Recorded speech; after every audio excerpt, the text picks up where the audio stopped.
All right, everyone. The new leader of Iran is the same as the old leader, but it's being talked up a lot as though it's going to be some sort of big change. Pezeshkian won, actually, in their election, so he now takes the reins of executive power. There's a problem, though, which is that if you're the leader of Iran, you still have to listen to the Ayatollah, effectively. It was a big U.S. foreign policy disaster that we upended their formerly secular system, by the way.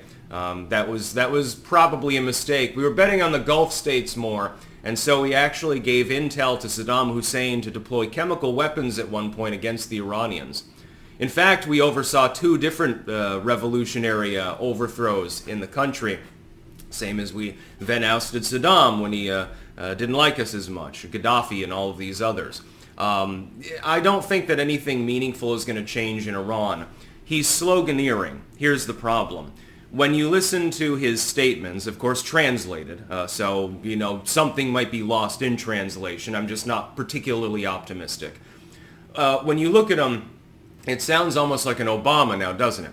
Well, we've got tumultuous times going on right now, but we need unity. We need to come together. And I think the only major thing that might change is better foreign policy outreach with the Saudi Arabians. I mean, it's an improvement, certainly. There's nothing wrong with that. But if you think that the Ayatollah is going to sit back and allow significant liberal reform in a country that's been locked down under authoritarianism for a significant length of time, I just don't think that that's going to actually happen. He'll come out and he'll rally the troops against this particular presidency if he has to. Now, that's just sort of the way that it works in countries like Iran. And I don't mean to pick on Iranians in the general sense. I have no Iranian ever fucked me over. I'm not afraid of Iran. I don't care if they get the bomb. I don't want war with Iran or anything like that. So don't think that this video is warmongering. But it is an authoritarian system that you see there in their country. I mean, the United States is getting more authoritarian by the day too. I'm no hypocrite, but at the same time, there are different degrees of authoritarian abuse and tyranny. Iran would be on the upper end. You've had student protesters killed. You have women, if they protest or they do something wrong, they get raped in prison and stuff like that. We can't lose sight of the fact that there are cultures that are more or less given over towards authoritarianism. The fact that he calls himself a reform candidate and happens to be less vicious than his opponent was does not mean that he's necessarily going. I mean, Iran's not going to all of a sudden become like Western Europe or something like that. It's not really feasible.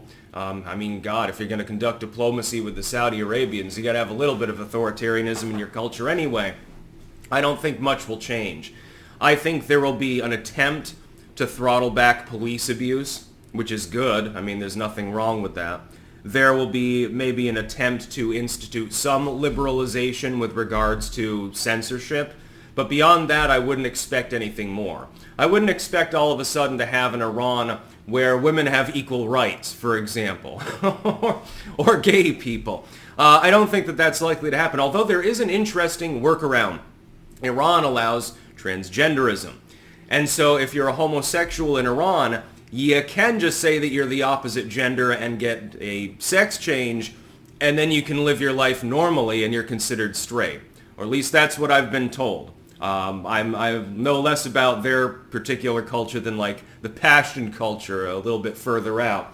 Iran is an interesting story because much like Afghanistan and Libya to an extent, they had been advancing and modernizing fairly rapidly.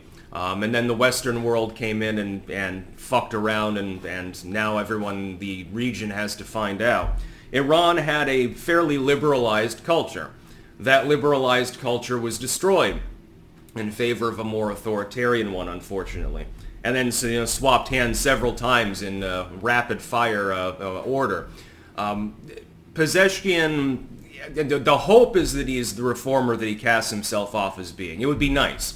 It would be good if the Iranian people could, for instance, trade with most of the Western world because their government hasn't alienated half the countries on Earth. It would be nice. I mean, what you should be doing, economically speaking, you should be doing a Turkey. Turkey is in NATO, but it also buddies with the Eastern Bloc. Basically, it's a NATO member that's almost non-aligned. Just do that. You play nice with other countries. At the very least, there's wealth, and when wealth comes, then you tend to get more liberalization anyway. It's just a passive effect of it.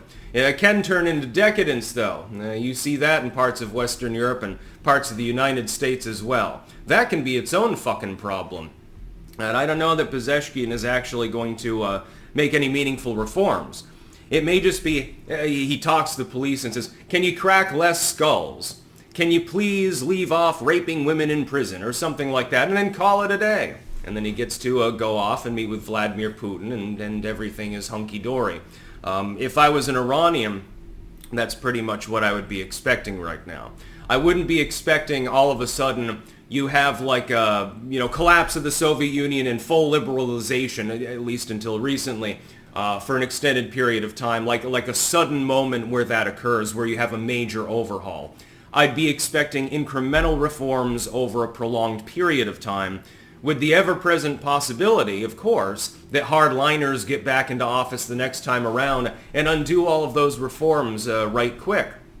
It's sort of like in China, where there was a period under Mao for, I believe, a year or two. And he liberalized, actually, the country. The party's official stance was, hey, you should criticize us. No, censorship bad. No, you should air your grievances. What was it? A honey trap, basically. All these people are airing their grievances. We'll make sure to get them on record, by the way, when we inevitably shut down that liberalization later on. I mean, if you're in a country that's been authoritarian for a significant length of time, it's a censorship and shit like that, even if you have like someone come along and say, well, now we're reforming, we realize the error of our ways or something, it's dangerous to actually adopt it.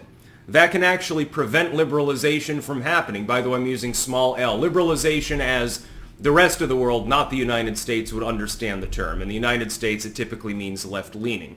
That's not what liberal, technically speaking, actually means. So, I mean, wish the people of Iran well. It'd be nice if we could avoid World War III. And I'm not interested in screwing around with any Iranians, but yeah, I wouldn't expect too much from your reform president. That's about all. Peace out.